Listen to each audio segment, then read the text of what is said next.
according to the American Heart Association, just 20 minutes of even this kind of cardio a day can reduce the risk of heart disease.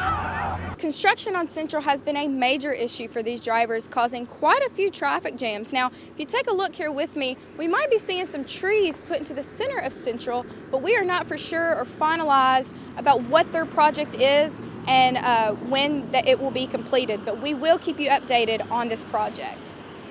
As students are approaching their finals, they have made the Ned R. McWhorter Library their second home. There has been a turning lane added to Farm Road to help prevent traffic jams. The entrance is now open and will be fully accessible this week. Tigers are donated by local organizations like the one behind me, but there's only one thing that's missing, is their tongues. Domestic violence organizations have trained staff that can advocate for these victims in the legal system, provide temporary homes, and offer counseling. Now, there are counseling services offered here at the University of Memphis free of charge for those who are trapped in an unsafe environment. I'm Elizabeth Sain for Insight News.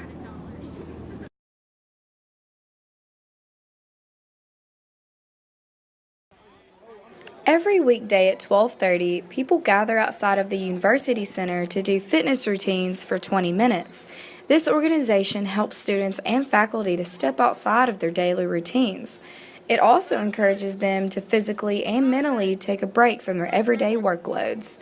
Now Tiger Dining provides a more nutritious menu for students and faculty to choose from. President Rudd spoke about midday moves and how important it is, especially for the Mid-South's obesity rate. As you know, the effort is to make this a broad-based impact across the entire campus, across students, faculty, and staff, to encourage people to eat better, to get exercise, and to think about how to live healthier lives. And according to the American Heart Association, just 20 minutes of even this kind of cardio a day can reduce the risk of heart disease. About 20 ambassadors work for Midday Moves, including students and faculty. According to a few students, this is beneficial for their resumes as voluntary work, as well as showing their Tiger pride on campus. Because this organization and program is geared not only for our students, but our faculty and staff too.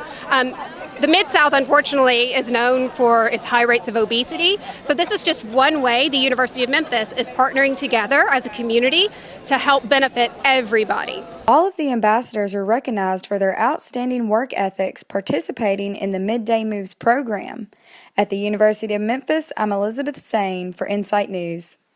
Over previous years, Students' Activities Council has brought students together to bring attention to the different forms of domestic violence through various activities. One of the activities was a meeting held in the University Center where officers and Family Safety Center directors came to speak about domestic violence. Students were required to fill out forms about their own opinions over this issue. A Shelby County Sheriff and directors of Family Safety Centers shared what their jobs are in a domestic violence situation and the procedures to overcome this matter. We have 2 investigators that are assigned specifically to domestic violence follow-up investigations. They're located at the Family Safety Center, and their responsibility is to follow up on reports that are taken in the field. So if someone calls 911 for police to come and the sheriff's office responds, there will always be an investigator that will follow up, regardless if there was an arrest on the scene, if there wasn't an arrest, if a warrant needs to be issued. According to the executive director of the Family Safety Center, control is the underlying foundation in a domestic violence abuser, along with jealousy, sensitivity, and emotional imbalance. The abuser's main target are women with low self-esteem. Domestic violence organizations have trained staff that can advocate for these victims in the legal system, provide temporary homes, and offer counseling. Now, there are counseling services offered here at the University of Memphis free of charge for those who are trapped in an unsafe environment. I'm Elizabeth Sain for Insight News. Shelby Farms is undergoing some major changes to the main entrance of the park. The entrance of the park will be moved just a short distance down the road, and one of the park's main attractions drained during construction. Expansion of Patriot Lake, which is at the heart, or the center of what we call the heart of the park improvement that we're doing. They're making Patriot Lake larger so people can enjoy more activities around the water. There will be more space for fishing, canoeing, and paddle boats. The improvements also mean those coming to the park will have fewer traffic headaches. There has been a turning lane added to Farm Road to help prevent traffic jams. The entrance is now open and will be fully accessible this week. I think it's a good thing that they put the new entrance in because the old one was always congested and traffic got backed up and it was hard to get in and out of the park. The construction isn't complete yet, so there's still some congestion, but it is safer. The traffic on Farm Road is what it is, and that's not anything within our control, but it is a little more dedicated intersection with a turn lane so that people can stop and look both ways and see what's coming. So. Patriot Lake reopens in about 2 years, but completing the improvements will take 3 to 4 years. In Shelby Farms Park, I'm Elizabeth Sain for Insight News.